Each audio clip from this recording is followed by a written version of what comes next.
নমস্কাৰ prime time 18লৈ স্বাগতম ষ্টুডিঅ'ত মই পাপৰি প্ৰথমটো খবৰ দৰঙৰ বেছিমাৰীত সংঘটিত হৈছে ভয়ংকৰ পথ দুৰ্ঘটনা মালবাহী ট্ৰাক আৰু সুইফট ডিজায়াৰৰ মুখামুখি সংঘৰ্ষত 5 জনকৈ আৰোহী নিহত হয় নিহত ফৰিদুল ইছলাম আজাদ আলী ইব্ৰাহিম আলীৰ ঘৰ হৈছে দৰঙৰ শ্যামপুৰত আনহাতে নিহত মঞ্জুৱাৰা বেগম সানিয়া আখতাৰৰ ঘৰ দলগাঁৱৰ দৈপামত গুৰুতৰভাৱে আহত হৈছে আন 3 জন লোক সুইফট ডিজায়াৰখনত থকা 15 নং ৰাষ্ট্ৰীয় ঘাইপথত সংঘটিত হৈছে এই ভয়ংকৰ দুৰ্ঘটনাটো তীব্ৰবেগী সুইফট ডিজায়াৰ বাহনখনেৰে গুৱাহাটীৰ দিশে আহি আছিল 8জনীয়া যুৱক যুৱতীৰ এটা দল কিন্তু তীব্ৰবেগী সুইফট ডিজায়াৰখনে ঘাইপথত অভাৰটেক কৰাৰ সময়তে এই দুৰ্ঘটনাটো সংঘটিত হয় স্থানীয় ৰাজ্যৰ তৎপৰতাত আৰক্ষীয়ে দুৰ্ঘটনাগ্ৰস্ত সুইফট ডিজায়াৰখনৰ পৰা মৃতদেহ কেইটা উদ্ধাৰ কৰে ইপিনে দুৰ্ঘটনাত আহতসকলক ভৰ্তি কৰোৱা হৈছে মঙ্গলদৈ অসামৰিক চিকিৎসালয়ত এটা অতি হুকাবহ ঘটনা সংঘটিত হৈছে এটা ভয়ংকৰ দুৰ্ঘটনা সংঘটিত হৈছে দৰঙৰ বেছিমাৰীত এই ঘটনা সংঘটিত হৈছে ট্ৰাক আৰু সুইফট ডিজায়াৰৰ মাজত এই সংঘৰ্ষ জানিব পৰা অনুসৰি 5 জন যুৱক যুৱতী এটা ইউটিউব চেনেলৰ সৈতে জড়িত আছিল আৰু সেইবাবে তেওঁলোক গুৱাহাটীলৈ আহিছিল মঙ্গলদৈ চিভিলত 3 জনক ভৰ্তি কৰোৱা হৈছে এখন সুইফট ডিজায়াৰ বাহন লৈ তেওঁলোক আহিছিল গুৱাহাটী অভিমুখী আছিল আৰু দৰঙৰ বেছিমাৰীত এই ঘটনাটো সংঘটিত হৈছে এটা হুকাবহ ঘটনা সংঘটিত হৈছে দিন দুপৰতে আৰু জানিব পৰা অনুসৰি প্ৰত্যক্ষদৰ্শীৰ মতে যে এই সুইফট ডিজায়াৰ বাহনখনে অভাৰটেক কৰিবলৈ লৈছিল অতি দ্ৰুত বেগত আহিছিল নিহত মঞ্জুৱাৰা বেগম সানিয়া আখতাৰা আহত 3 জনক মঙ্গলদৈ চিভিলত ভৰ্তি কৰোৱা হৈছে স্থানীয় ৰাজ্যৰ তৎপৰতাত মৃতদেহকেইটা উলিওৱা হয় এটা ভয়ংকৰ দুৰ্ঘটনা আমি পুনৰ কৈছো আৰু এয়া দিন দুপৰতে ঘটা বেছিমাৰীত ঘটা এটা ঘটনা 5 জনেই হৈছে ইউটিউবাৰ 3 যুৱক আৰু 2 যুৱতী নিহত হৈছে বাকি 3 জনক চিকিৎসালয়ত ভৰ্তি কৰোৱা হৈছে এটা অতি হুকাবহ ঘটনা সংঘটিত হৈছে এটা অতি হুকাবহ পথ দুৰ্ঘটনা আৰু মঙ্গলদৈ চিভিলত ভৰ্তি কৰোৱা কেজনো সংকটমুক্ত নহয় দৰঙৰ বেছিমাৰীত এই ঘটনা সংঘটিত হৈছে নিউজ 18ৰ এক্সক্লুসিভ খবৰ আমি পুনৰ কৈছো এটা অতি ভয়ংকৰ ঘটনা এটা হুকাবহ ঘটনা সংঘটিত হৈছে পৰিচয় ইতিমধ্যে উদ্ধাৰ হৈছে আটাইকেইগৰাকী ইউটিউবাৰ আছিল নিহত হৈছে কেইগৰাকী নামো আমি ইতিমধ্যে কৈছো আৰু সমান্তৰালভাৱে পুনৰ এবাৰ ক'ব বিচাৰিছো যে মালবাহী ট্ৰাক আৰু সুইফট ডিজায়াৰৰ মুখামুখি সংঘৰ্ষত 5 জনকৈ আৰোহী নিহত হৈছে নিহতসকল হৈছে ফৰিদুল ইছলাম আজাদ আলী ইব্ৰাহিম আলীৰ ঘৰ দৰঙৰ শ্যামপুৰত আনহাতে নিহত মঞ্জুৱাৰা বেগম সানিয়া আখতাৰৰ ঘৰ হৈছে দলগাঁৱৰ দৈপামত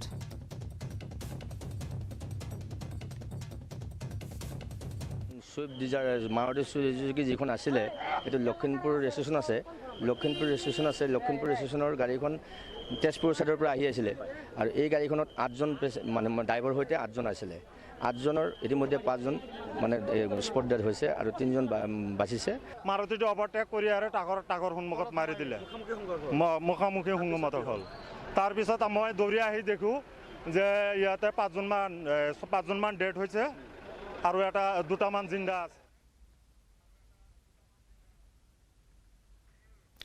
উপনিৰ্বাচন অনুষ্ঠিত 5 সমষ্টিতে ভাল ফলাফল আশা কৰিছে কংগ্ৰেছে নিৰ্বাচনত জয়ী হলে ক্ৰেডিট দলীয় কৰ্মী আৰু ৰাইজৰ আৰু হাৰিলে সকলো দায়িত্ব মোৰ পাতি ল'ম বুলি মন্তব্য কৰিলে ভূপেন বৰাৰ দাবী দুখন আসনত কংগ্ৰেছৰ জয় নিশ্চিত লগতে ভূপেন বৰাই আৰু কয় যে উপনিৰ্বাচনত ছদ্মবেশী বিৰোধীক ৰাইজে চিনি পালে ৰাইজৰ দলে মুখত বিৰোধীৰ কথা কয় কিন্তু বিজেপিৰ কাম কৰে আত্মবিশ্বাসী ভূপেন বৰা পুনৰ কৈছো যে উপনিৰ্বাচনত অনুষ্ঠিত 5 সমষ্টিতে ভাল ফলাফল কৰাৰ আশা প্ৰকাশ কৰিছে নিৰ্বাচনত যদি জয়ী হয় তেতিয়াহলে ক্ৰেডিট দিব দলীয় কৰ্মী আৰু ৰাইজক আৰু যদি হাৰে সকলো দায়িত্ব মোৰ পাতি ল'ব ভূপেন বৰাই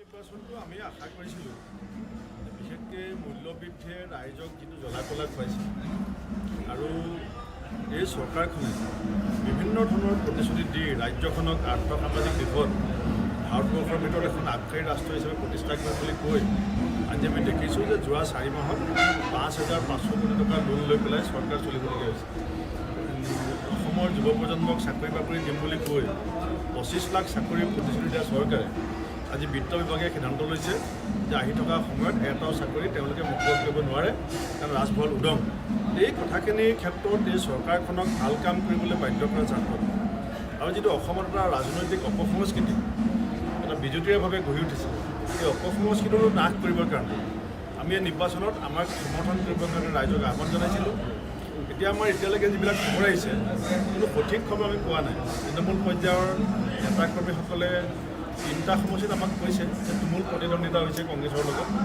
আৰু 2টা সমষ্টিত আমি ভাল ফল নিশ্চিত হৈ আছোঁ বুলি পেলাই তেওঁলোক কৈছে 5টাতে আমি এতিয়াও আশাবাদী এতিয়া আমি 5টাতে আশাবাদী কিন্তু 3টাত বহুত মিক্স ৰিয়েকশ্যন কিছুমানে কৈছে টাফ ফাইট হৈছে কিছুমানে কৈছে আমি জিকিম হাৰিম বুলি কোনো কোৱা নাই নলবাৰী বাজনীত 2 যমজ শিশুৰ মৃতদেহ উদ্ধাৰ হৈছে এটা পুখুৰীৰ পৰা উদ্ধাৰ 2 শিশুৰ মৃতদেহ শনিবাৰে দুপৰীয়াৰ পৰা সন্ধানহীন হৈ আছিল 2 কণমানি পুখুৰীত উপঙি থকা অৱস্থাত উদ্ধাৰ 2 শিশুৰ মৃতদেহ SDRF বাহিনী দলে উদ্ধাৰ কৰিছে 2 শিশুৰ মৃতদেহ শিশু দুটি পিতৃ বাজনীৰ দুলাল ডেকা বুলি জানিব পৰা গৈছে নলবাৰী বাজনীৰ 2 যমজ শিশুৰ মৃতদেহ উদ্ধাৰ হৈছে এটা পুখুৰীৰ পাৰত খেলি আছিল স্থানীয় ৰাইজে তেতিয়াই সন্দেহ প্ৰকাশ কৰিছিল হয়তো পুখুৰীত পৰিছে শিশু দুটা আৰু সেয়াই হ'ল দুপৰীয়াৰ ভাগত প্ৰায় যেহেতু শনিবাৰে সন্ধানহীন হৈ আছিল নিশা হোৱাৰ বাবে তেওঁলোকক বিচাৰ খুচাৰ কৰা হোৱা নাছিল বা SDRF বাহিনীয়ে পুখুৰীত বিচাৰ কৰিব পৰা নাছিল কিন্তু অৱশেষত SDRF বাহিনীৰ দলে উদ্ধাৰ কৰে 2 শিশুৰ মৃতদেহ শিশু দুটিৰ পিতৃ হৈছে বাজনীৰ দুলাল ডেকা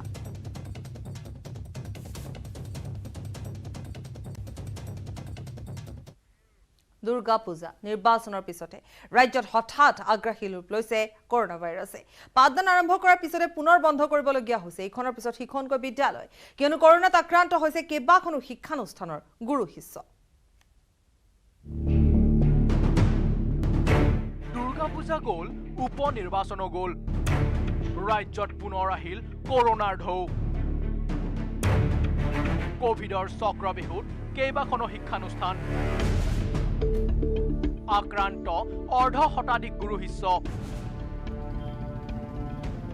পুনৰ বন্ধ হ'ল প্ৰায় 20খন শিক্ষানুষ্ঠান শাৰদীয় দুৰ্গোৎসৱৰ লগতে পাৰ হৈ গ'ল 5 সমষ্টিৰ উপনিৰ্বাচন লগে লগে ৰাজ্যত আৰম্ভ হৈছে কোভিডৰ সংক্ৰমণ 19 অক্টোবৰৰ পৰা সকলো শ্ৰেণীৰ পাঠদান আৰম্ভ হোৱাৰ পিছতে কোভিডৰ চক্ৰবিহুত সোমাই পৰিছে ইখনৰ পিছত সিখন শিক্ষানুষ্ঠান পাঠদান আৰম্ভ হোৱাৰ পিছৰে পৰা এই পৰ্যন্ত প্ৰায় অৰ্ধ শতাধিক গুৰু শিষ্য আক্ৰান্ত হৈছে কৰোনা ভাইৰাছত যাৰ পৰিপ্ৰেক্ষিতত পুনৰ সাময়িকভাৱে বন্ধ কৰিবলগীয়া হৈছে প্ৰায় 20খন শিক্ষানুষ্ঠান শেহতীয়াকৈ মঙলদৈৰ জ্ঞান বিকাশ একাডেমীত 22 গৰাকী শিক্ষাৰ্থী দেহত ধৰা পৰিছে কোভিডৰ অৱস্থিতি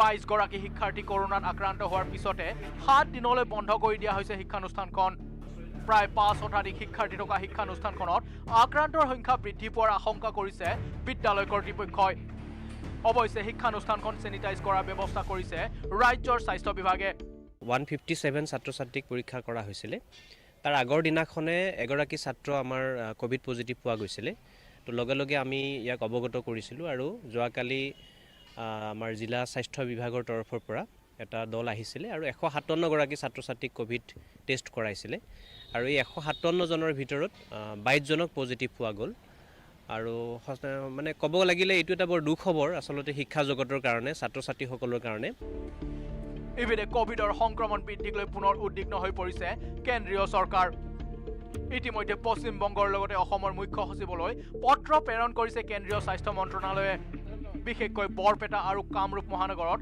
সংক্ৰমণ বৃদ্ধি পোৱাক লৈ সতৰ্ক হ'বলৈ নিৰ্দেশ কেন্দ্ৰৰ উল্লেখ্য যে বিগত 24 ঘণ্টাত ৰাজ্যত কোভিডত আক্ৰান্ত হৈছে 283 জন লোক ইয়াৰে 108 জনেই হৈছে কামৰূপ মহানগৰৰ শনিবাৰৰ দিনটোত কাল কৰোনাই প্ৰাণ লৈছে 4 জনৰ ইতিমধ্যে গুৱাহাটীৰ দুখন বিদ্যালয় তথা কেইবাটাও কাৰ্যালয়ক মাইক্ৰ কণ্টেইনমেণ্ট জোন ঘোষণা কৰিছে জিলা প্ৰশাসনে সমান্তৰালকৈ দেশৰ ৰাজধানী দিল্লীত 99% কোভিড ৰোগীৰ দেহত ধৰা পৰিছে মাৰাত্মক ডেল্টা ভেৰিয়েণ্ট আনহাতে অসমত কৰোনা সংক্ৰমণ বৃদ্ধি পোৱাক লৈ শংকিত হৈ পৰিছে ৰাজ্যবাসী বিশেষকৈ চিন্তিত হৈছে শিক্ষাৰ্থী অভিভাৱক তথা শিক্ষাগুৰুসকল কিয়নো দীৰ্ঘ বিৰতিৰ মূৰত কিছুদিন পূৰ্বে শিক্ষানুষ্ঠানৰ দুৱাৰ খুলিছিলে মাত্ৰ কিন্তু কৰোনাই গা কৰি উঠাৰ বাবে পুনৰ সাময়িকভাৱে বন্ধ কৰিবলগীয়া হৈছে কেইবাখনো শিক্ষানুষ্ঠান এনে পৰিপ্ৰেক্ষিতত চৰকাৰে আগন্তুক দিনত কি ব্যৱস্থা গ্ৰহণ কৰে তাক লৈ এতিয়া উদ্বিগ্ন হৈ পৰিছে ৰাজ্যৰ শিক্ষক তথা অভিভাৱক সমাজ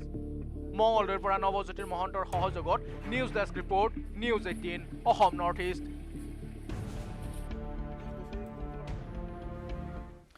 হঠাৎ খং উঠিল দিছপুৰৰ বিধায়ক অতুল বৰাৰ খঙত টিঙিৰি তোলা হৈ চৰকাৰৰ বিৰুদ্ধেও ক্ষোভ উজাৰিলে শাসকীয় পক্ষৰ বিধায়কগৰাকীয়ে কিন্তু কিহৰ বাবে চাওঁ আহক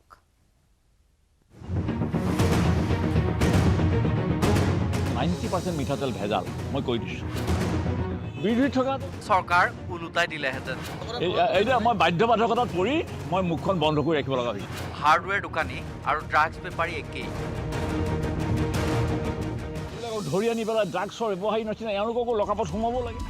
90% মিঠাতেলে হেনো ভেজাল। 90% মিঠাতেল ভেজাল, মই কৈ দিছোঁ। প্ৰচণ্ড খং, একো ক'বও নোৱাৰে। বিৰোধী থকাহেঁতেন মই যিহকে বকি থাকিলোহেঁতেন, এতিয়াতো মই বকিব নোৱাৰোঁ। দিছপুৰৰ ষ্টেণ্ড কৰা বিধায়ক অতুল বৰাকে ৰাম ঠগন দিলে এখন হাৰ্ডৱেৰ ব্যৱসায়িক প্ৰতিষ্ঠানে। জোনাগী তিনিআলি সেই দোকানখনে মোৰ পৰা এক ভান বালিত লৈছিলে 1900 টকা।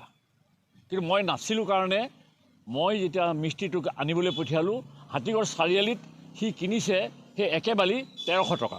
তাৰমানে 150 টকা অটো ভাড়া, 1150 টকা বালিৰ দাম, আৰু এওঁলোকৰ তাত কিনিছে 1750 টকা। কিন্তু ডিষ্টেঞ্চটো খুব বেছি 800 মিটাৰ হ'ব। 150 টকাৰ ঠাইত ল'লে 600 টকা। বৰাৰ খং উঠিল। সমালোচনা কৰিবলৈ গৈ উগাৰি দিলে পেটৰ ভিতৰত থকা সমস্ত ক্ষোভ। বিৰোধী থকাহেঁতেন মই যিহকে বকি থাকিলোহেঁতেন, এতিয়াতো মই বকিব নোৱাৰোঁ। এতিয়া মই বাধ্যবাধকতাত পৰি মই মুখখন বন্ধ কৰি ৰাখিব লগা হৈছিল। পিছে পেট্ৰল ডিজেলক লৈ বিধায়ক অতুল বৰাৰ মন্তব্য কি? আমাৰ অসমৰ মানুহে সস্তাত পেট্ৰল কিনিব পাৰিলে ভাল আছিলে। কেবিনেটৰ বাহিৰত থাকোঁ, এইবিলাক আলোচনা কৰিব নোৱাৰোঁ, মোৰ জেগা নাই। মই আপোনালোকৰ সন্মুখত এইবোৰ কেনেকৈ আলোচনা কৰোঁ। বিৰোধীৰ নেতা হোৱা হ'লে বৰাই চৰকাৰক ফালি দিলেহেঁতেন। কিন্তু ৰুলিং পাৰ্টিত থকাৰ কাৰণেহে হেনো একো কৰিব পৰা নাই। বাধ্যবাধকতাত পৰিহে অতুল বৰাই মুখখন বন্ধ কৰি ৰাখিছে। নিৰ্বাচন শেষ হ'ল। যোগান মন্ত্ৰী ডাঙৰীয়া, আপোনালোকৰ দলৰ বিধায়কেই কি কয় শুনক। মানে পেট্ৰল দিয়ে হেৰিৰ ওপৰত খুব এটা আমিয়ে পেট্ৰল প্ৰডাক্ট উৎপাদন কৰোঁ, আমাৰ পৰাই ওলাই বহু খালি। কিন্তু তথাপিতো ৰিফাইনাৰী আমাৰ আছে 2-3টাকে, কিন্তু আমি অলপ ৰেহাই পালে ভাল আছিলে। এইবোৰ কণ্ট্ৰল চৰকাৰে কৰিব লাগে। মূল্যবৃদ্ধিক লৈ নিজ দলৰে চৰকাৰৰ ওপৰত ক্ষুব্ধ দিছপুৰৰ বিধায়ক অতুল বৰা। খুলিও ক'ব নোৱাৰে, প্ৰতিবাদো কৰিব নোৱাৰে, কিন্তু তেওঁ মূল্যবৃদ্ধিক লৈ ক্ষুব্ধ। এইবোৰ কণ্ট্ৰল চৰকাৰে কৰিব লাগে। বৰাক সেইকাৰণে ভাল লাগে, যি কয় চিধাকৈ কয়, কেয়াৰ নকৰে। চৰকাৰে যদি অলপ কেয়াৰ কৰা হ'লে ৰাজ্যখনে হয়তো কিছু সকাহ পালেহেঁতেন। বশিষ্ঠৰ পৰা উৎপল হালৈৰ report, news 18 Assam North East. খবৰ অব্যাহত ৰাখিম, সময় এটি বিৰতি। মই ব্যৱহাৰ কৰোঁ আটাইতকৈ সবল আৰু সতেজ cement, Surya cement. Surya cement, অটুট ঘৰ, অটুট অসম।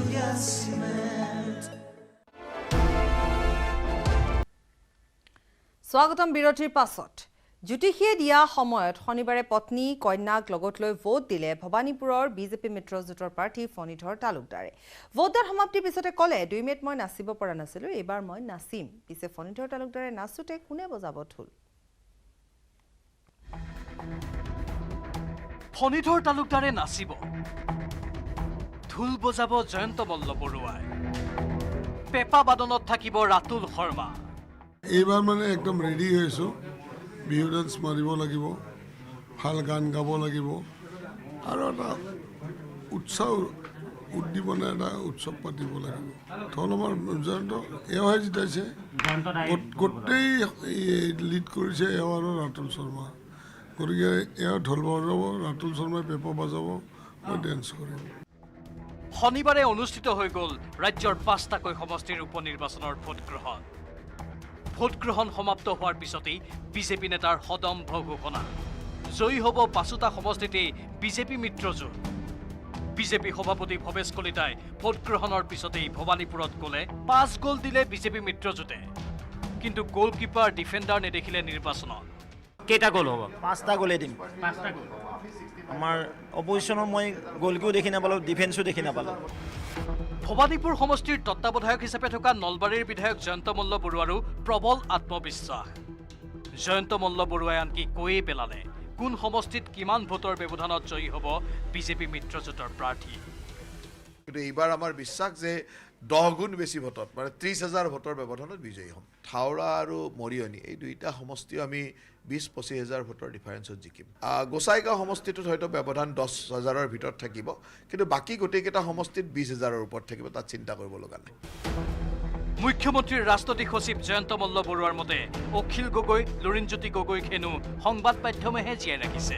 বিজেপিৰ বাবে কোনো ফেক্টৰী নহয় অখিল লুৰিণ।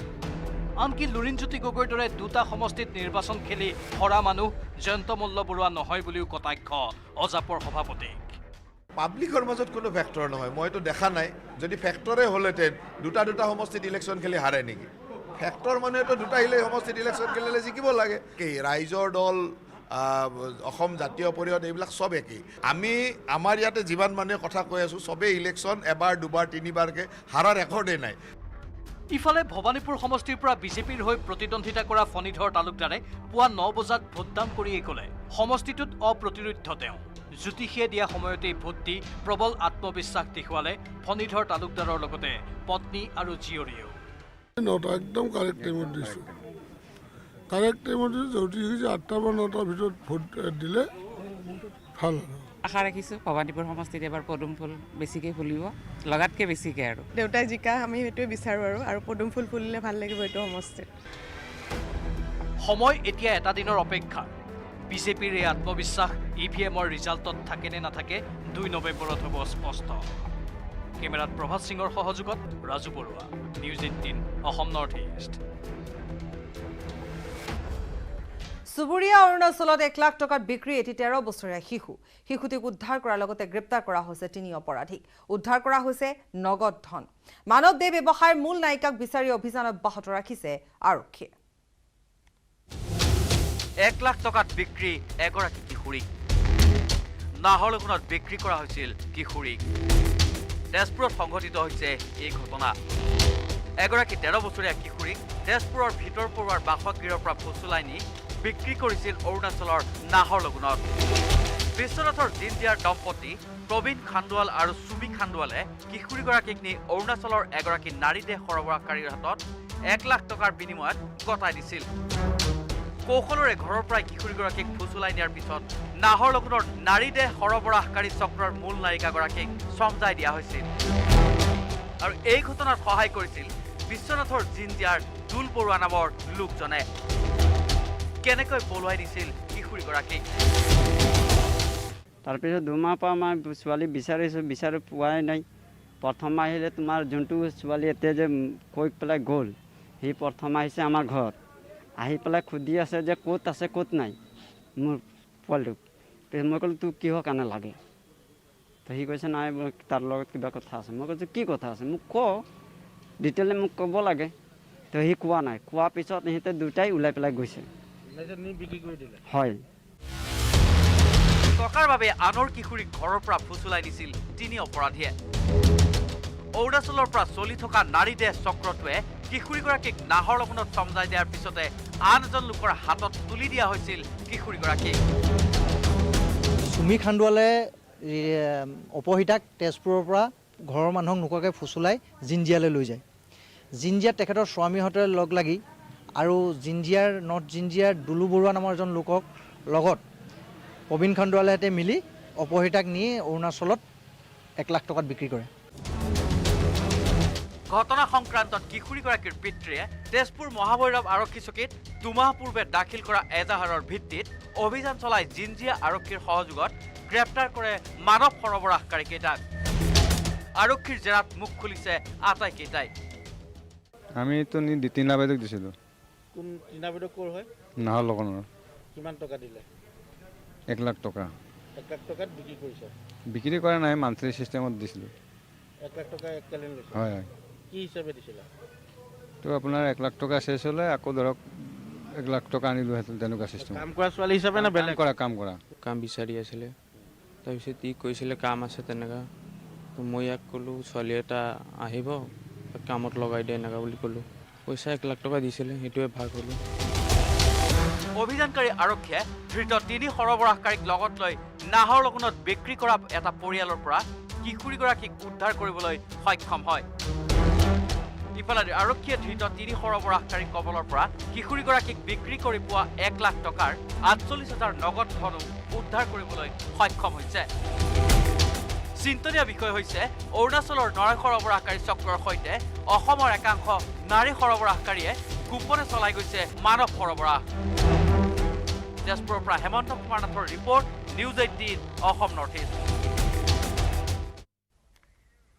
মূল্যবৃদ্ধিৰ পৰা পৰিত্ৰাণ বিচাৰি পেঙেৰিত অভিনৱ প্ৰতিবাদ মন্ত্ৰী বিধায়ক চৰকাৰৰ সুমতি কামনা মূল্যবৃদ্ধিয়ে কুঙা কৰা ৰাইজৰ সকলো বস্তুৰ সা সামগ্ৰীৰ মূল্যৰ একদম অতিপাত বৃদ্ধি হোৱাৰ বাবে আজি আমাৰ এটা চলো প্ৰতিবাদ গুৰুজনাক আমি সেৱা জনাইছো মূল্যবৃদ্ধিক লৈ পূজা অৰ্চনা সামগ্ৰীৰ মূল্যবৃদ্ধিয়ে কন্দুৱাইছে সাধাৰণজনক প্ৰতিবাদৰ ভাষা নুবুজা চৰকাৰক বাপেক পুতেকৰ টিলিঙা সেৱা কৃষ্ণ প্ৰভু তেওঁলোক গুৰুজনা সুমতি বিচাৰি ঈশ্বৰৰ চৰণত ধূপ নৈবেদ্য মন্ত্ৰোচ্চাৰণত ওম স্বাহা মিঠাতেলৰ দাম 200 টকা ক্ৰছ কৰিলে আজি এমাহ হ'ল ইমানখিনি সন্তানে পঢ়া ফল্ডিং টেবুলত দুডাল ধূপ এশৰ চাকি সন্মুখৰ পকী দেৱালৰ উপাস্য দেৱতা দেখিলেহে আচৰিত হ'ব আপুনি আছে মুখ্যমন্ত্ৰী আছে সৰ্বানন্দ সোণোৱাল মন্ত্ৰী ৰঞ্জিত দাসকে ধৰি বহু কেইগৰাকী নেতা মন্ত্ৰী ফলকৰ টেগলাইন শান্তি আৰু প্ৰগতি আমাৰ কাম্য সকলোৰে সমবিকাশ আমাৰ লক্ষ্য এইদৰে মূল্যবৃদ্ধিৰ বিৰুদ্ধে কোনো ৰাজপথত প্ৰতিবাদ নহয় যদিও বিজেপিৰ নেতাৰ ফটো পূজা কৰি পেঙেৰিৰ যুৱক সুভাষ তামাঙে সাব্যস্ত কৰিছে এই অভিনৱ প্ৰতিবাদ মূল্যবৃদ্ধিৰ বিৰুদ্ধে চিলিণ্ডাৰ পিঁয়াজ আলু মিঠাতেল আদিসমূহ উপকৰণৰ দৰে ৰাখি সুভাষ তামাঙে সন্তানক লগত লৈ কৰিলে এই অভিনৱ প্ৰতিবাদ বৃদ্ধি হৈ আছে আপোনালোকৰ যাতে একদম ধ্যান আহে আপোনালোকৰ যাতে একদম ভগৱানে আশীৰ্বাদ দিয়ে আপোনালোকক যাতে ভগৱানে মংগল কৰে তাকে আমি কামনা কৰি আজি আপোনালোকৰ ওচৰত এখনি বন্তি জ্বলাই আৰু দুটামান ধূপকাঠি জ্বলাই আমি প্ৰাৰ্থনা জনাইছো নমো নমো নমঃ কিন্তু এই প্ৰতিবাদৰ মূল্য কিমান দিছপুৰ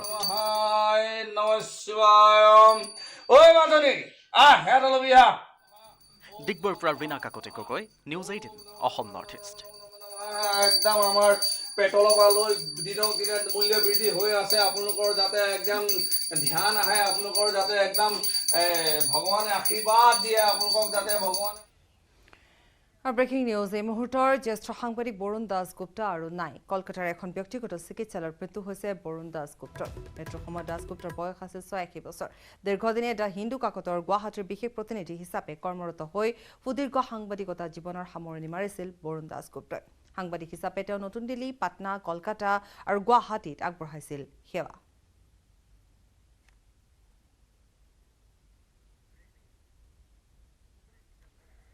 খবৰ আৰু আছে সময়টি বিৰতি মই ব্যৱহাৰ কৰোঁ আটাইতকৈ সবল আৰু সতেজ চিমেণ্ট